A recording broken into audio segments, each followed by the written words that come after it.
my name is Kurtis Minder. I'm the CEO of GroupSense and the author of Cyber Recon. If you're here because you clicked on a QR code in the book, you probably know that we're talking to Beau Woods. Also, stop clicking on things. I'd like to say why I chose Beau as one of the people to profile in the book. I've known Beau for a very long time, and he's one of the people who acts, I think, doesn't get enough attention for the work he does in acting as a liaison between the hackers and the technical community and the researchers and those who make policy in Washington and make decisions in government. But he's also impacted, the product safety and a number of other things. So he's very influential in the industry. He's also had a big impact and positive impact on my career. Beau, thank you for being here. I appreciate you making time. Do you want to introduce yourself? Thank you for thank you for the compliments. Yeah, of course. I always like to hear nice stuff about me. Beau Woods, I've been doing this cybersecurity thing professionally for 20 plus years. I like to say before that I was an amateur, which means I subscribe to the Niels Bohr School of Expertise, which is somebody who makes all the mistakes there are to make in a very narrow field. And I certainly made a ton of mistakes before I started doing this as a job. Even after I started doing it as a job, I still make mistakes. But my early career was just, simple IT stuff. I worked at a computer store and sold computer stuff, fixed computers, and then went in to do that. Worked at a hospital doing that on the IT side, moved that into security because it was a cool, interesting thing that really got me thinking about a bunch of different aspects of technology and computers and the interaction between computers and humans. Went on and was a consultant for several years and then started my own consulting company. That gave me a lot of free time, which is to say I didn't have a lot of clients in the early days. I remember that. I was there in the beginning. I remember that. Yeah, that's right. But that let me get involved in a bunch of other things. And a lot of those were kind of feeding my soul with pro bono activities, looking to kind of improve, make the world a little bit better for me having been here. Yeah. One of them was an initiative called I Am the Cavalry, which is a grassroots initiative from the hacker community, the cybersecurity researcher community, to kind of recognize that our dependence on connected technology has grown much faster than our ability to secure it in areas impacting human life, public safety, national and economic security. And so if the things we already depend on are proving to be undependable, we can either depend on them less or make them more dependable. Right. I don't think we're going to be taking computers out of our lives anytime soon, out of our infrastructure. And like Trump said last week, it's all computer when he got out of the Tesla. It's all computer all the way down. So then we have to make them more dependable so that we can have, cars that we can trust to carry us where we want to go and to not have security issues. Medical devices that we can rely on to provide safe and effective care, to have water delivered to our house, power delivered to our workplace, to ensure that the building automation systems in the office stay on. And in summer in Phoenix, it doesn't get too hot because somebody shut down the air conditioning. Right. So looking at the consequences of cybersecurity failures that are not just about information, data, replaceable credit card numbers, but that could have a direct and profound impact on lives, livelihoods, on our way of life, even to influence how policy decision makers think. And so that's really driven a lot of the next part of my life, which is over the last decade or so, going to work, moving to Washington, D.C. Kurtis, when we met, I was just traveling around the world doing the digital nomad thing and got the responsibility bug and decided to come to D.C. to try and do something about that, to work with public policymakers, with industry associations, with business leaders, to really try and change how we look at cybersecurity and to be a voice of technical literacy, technical competence without a commercial agenda, without a political agenda, without these other motivations that you a lot of times see driving some of the conversation. Right. And so through doing that, I've worked at think tanks. I worked for a couple of government Oh, can I agencies and interject with a had quick a, story? yeah, Because when you talk about the think tanks, like you mentioned, when we were getting to know each other well, you were a digital nomad. You were flying around the world. I always try to guess what time zone you were in or what continent you were on when we would have our calls. And then, I was living in DC when you moved to DC, and you that's told me right. you got a job at the Atlantic Council. And I remember sitting in the audience, and there was a panel that I think you were like either chairing the panel or you were on it. I couldn't remember. And it was like the first time I'd ever seen you look like that. And I remember taking a photo of it and sending it to all of our hacker buddies, like, Beau can has suit. Like, you Yeah. look sharp, Yeah, I man. had to get a whole new It was wardrobe. interesting to see you like that. Yeah. Yeah. So having those types of conversations at that level to be able to kind of bring that different perspective to engage with some of the people making decisions and working on public policy for public good, and to be able to talk to them and bring a more technically grounded approach where they mostly focus on, the law, legal implications, diplomatic, international relations, bringing that additional layer in so that it's technically grounded, Right. can help do a lot of different things. Yeah. Whether that's with, I worked at the FDA for a year on a short-term appointment. I worked at the U.S. Cybersecurity and Infrastructure Agency for a couple of years on appointment. I've done a bunch of things to interface and engage with people who make healthcare policy, implement healthcare policy on medical devices, on automotive, Internet of Things. Run an event called Hackers on the Hill that brings the cybersecurity researcher community together with the congressional staffers, the people who actually read and write briefings, so that we can both be a little bit smarter about what the other side does and Right. how to make best use so that we can have a more productive set of public policy. Wow. I've been invited to come and brief the White House on various different things and foreign governments to come over and talk with them. And so it's been a really kind of a wild ride. I never would have thought that I would be in this type of a position where people think that I'm an expert on something. Right. I don't think I'm an expert on it. Yeah, There's but plenty of people that like I see experts are as usually like way always, smarter. the experts always have sort of imposter syndrome. I think that's a sign that you're humble. But considering what you've accomplished, I think it's no question that you know what you're doing.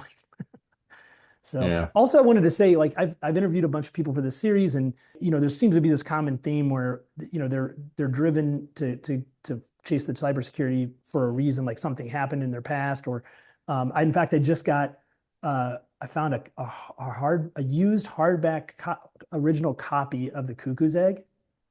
Oh, And nice. I got it shipped to my house just the other day because that was one of the books that made me go like, I want to do that. Yeah. And it sound I think I know you have a story like that, kind of that got you into the business. Do you want to share that? Yeah. Yeah. I mean, I've always been interested in security because it takes the knowledge gained from a lifetime of being interested in technology and kind of stands it on its ear, right? Like one of my friends told me once, people who make phones and make laptops and software, like to me, they seem like wizards. But security people are able to take that software and manipulate it for other purposes. So it's like, what kind of wizards can out-wizard the wizards? And Exactly. like that level of playfulness, Mhm. curiosity, creativity always really appealed to me. And so have been drawn towards security. And in my first job out of college, I was working for a small hospital system. And literally my second day doing security on the job, we got hit by a network worm.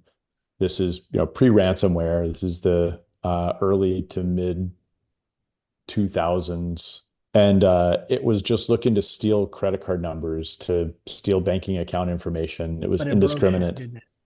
but it broke shit. It specifically it broke some of the healthcare medical device equipment because it ran on commodity operating systems. Mhm. And the malware didn't care that it was a medical device and it was never going to get a credit card number, never going to get a banking account password. It just saw the technology that was vulnerable and went after it. And so we had recovered most of our hospital. We were back up and running, very small downtime because we had a pretty decent technology team who was able to act quickly. But then we had one part of the hospital that had extended downtime. We didn't know that they had computers running in their environment. They didn't know that they had computers running in their environment, but I got a call from one of the physicians in the natal intensive care unit. Oh, geez. This is where some of the most vulnerable of the hospital's patients are. These are, premature babies. Some of them are sick, some of them are just premature. But this is where you need to have multiple clinicians working on a single patient, monitoring them. And so they have fetal heart monitors. These are devices that monitor all the vital signs of this tiny little life. And those systems were not operating. They were rebooting. And, like I said, the doctors didn't even know they had computers in them. But because they saw that it was a computer, they called me up. And so I was able to work with the broader hospital team to get those devices back up and running in a more secure manner and in a safer manner. And the clinicians, the physicians, the nurses, the surgeons were able to get back to treating those patients with the due care that they needed in order to come out and be, fully fledged humans and to hopefully have productive lives. And so early on, I was taught and inspired by this experience where it wasn't just about protecting information, it was about saving human lives. Mhm. It was about this more impactful thing. And after that, I went and I worked for a bunch of banks and retailers and other people doing consulting. But it always reminds me that exists. And at a certain point, I realized that I'd probably had more impact in that single day of my cybersecurity career than all the subsequent work I had done Wow. just protecting data and information. And so it caused me to kind of go back to my roots a little bit. And that's one of the things that drove me to get more involved in public policy and in healthcare policy and to try and solve these more systemic issues that you can't solve with, technical tools that Right. you have to solve with, PowerPoint, Microsoft Word, and these other things that you don't really think of as hacking tools. But if you're hacking bureaucracy, if you're hacking public policy, if you're putting things in place that are better, then it doesn't matter what tools you're using. You're able to accomplish that long-term goal, that long-term mission, in order to, again, make the world a better place for having been in it. Wow, man. That's a powerful story. And one of the other things that's come out of a bunch of the talks that I've done here is how unique our industry is too, and how motivating it can be to have an adversary. Where a lot of private Mm. jobs that you have, almost all private jobs that you have, you don't have an enemy necessarily. You might have a competitor. That's different. We have Right. enemies. They mean us harm, and so it is very motivating to try to protect human lives from that. And I mean, going all the way back to the beginning, could you have imagined that you would be, I don't know, at the FDA helping influence policy on Yeah. medical device? That's just crazy. That's amazing. What a story. It is. Yeah, I mean, I think that's one of those things where, you and I know a lot of high performing folks in cybersecurity. Some of them you may not be considered traditionally successful by certain definitions of success, but they're really impactful, really influential. They're always looking for what's the impact, what's the good that I'm doing. And that can come in many different forms. This is the good that I see myself being able to do, but other Right. people are doing good in different ways.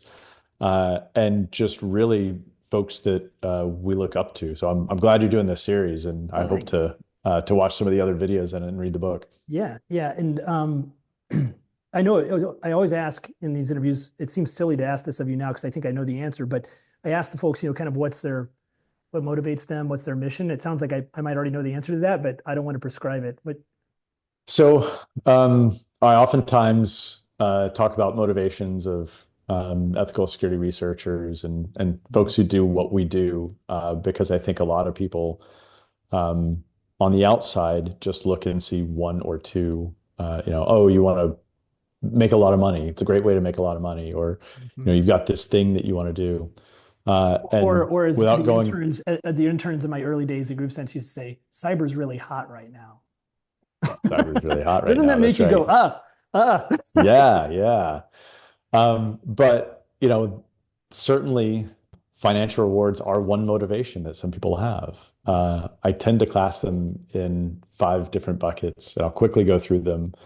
But I see it as the five Ps, and this is a model that we've used in Eye in the Cavalry going back many, many years. I think Josh Corman came up with it. It is protector, puzzler, pride or prestige, payment or profit, and then protester patriotism. And Mm, so the puzzler is somebody who's a tinkerer. They just want to take things apart, see how they work, put them back together. Maybe they got some extra screws left over, but like right, their intrinsic motivation is to figure out how the world around them works. right. And that definitely speaks to me. That's the curiosity aspect of this that I think a lot of security researchers, a lot of people in the cybersecurity community have. Then there's the protector. This is somebody who, when they're taking things apart, it's so that they can find bugs and report them to get them Before fixed, they or harm so that they somebody. can Yeah, look for ways to help the defenders against the adversaries that we face. And this might be in ordinary life. This might be a firefighter, or a member of the police force, or somebody else who's looking out for the public good. Then you have pride and prestige, and those can be negative motivators if you're just doing it, for self-aggrandization. right. But a lot of them actually end up pushing the industry forward, and Yeah. they make new discoveries so that they can be known as the person who made that discovery, which is really cool. And if you look at like some leading scientists, athletes, musicians, performers, like they do something similar, and it's a Right, net benefit for society in a lot of ways. right. The payment or profit, everybody needs to make money, but some people will go above and beyond. They want to make more, and that's one of their primary drivers. Now, Right. this could be entrepreneurs. It could also be, for instance, some of the folks that I know who are security researchers. They live in parts of the world where the average salary is really low, but they want to Right. give their kids a better life. So they do this nights and weekends so that they can send their kids to school in a better environment, So this would be so like they can afford to live bug bounty someplace type better. kind of work and stuff like that. Yeah. Bug Okay. bounties, which can become professional jobs, which Right. can become, running their own businesses. Yep. And then finally, protest and patriotism. It's two sides of an ideological coin, right? You might be investigating abuses of journalists in repressive regimes. And in order Mhm. to do that, you need to reverse engineer certain types of software that are sent to journalists in order to track them. Right. Or you might be fighting for your nation in order to preserve that way of life, in order to make a better country for your family or a better community to live in. And so I tend to very squarely fall in those first two, the puzzler and the protector. That's just who I am. That's what gets Right. me up in the morning is I want to discover the joys of the world around us, and I want to make a better place for everybody else to live in. That's incredible, man. The world is a better place. And you mentioned one at the very beginning when you were answering the question, you talked about, ethical research, and that's something that I talk about extensively in the book as well. Is Mm. how do you do this kind of work, especially when you start talking about things like threat actor attribution and profiling. Um, you know, doing that incorrectly or stating something as true that isn't proven is tempting, especially when you're trying to get attention, credit, or clicks. But it's dangerous and it can harm people. And so there's an art form to it. And I've surrounded myself, luckily, with a lot of ethical people like yourself who've sort of been good stewards for the people coming into the industry to show them how to do this in a way that is ethical and safe and mutually beneficial for those involved. So kudos to you, man. What's Thank next you. for you? What's next? I want to keep helping public policy. I want to keep working on some of these underserved spaces. Healthcare, medical devices have come a long way in the past decade. Still a long way to go. I think where there's a lot of traction there, it can make for a good case study for other industries, for other types of these systems that we all rely and depend on, in order to show what a high watermark can look like. Yep. If you're able to create that. I want to work with folks around the world because cybersecurity is not a local problem. It is globally distributed. We have common adversaries, we have common supply chains, we have common products, common markets, all of these things in common. We should be working together in order to address those issues. And then just continue to focus on what I can do to help more or less everyone, and to empower folks to get into the industry, to help solve some of these things, because I don't have all the answers. Certainly, you don't have all the answers, although I think you probably have more than me.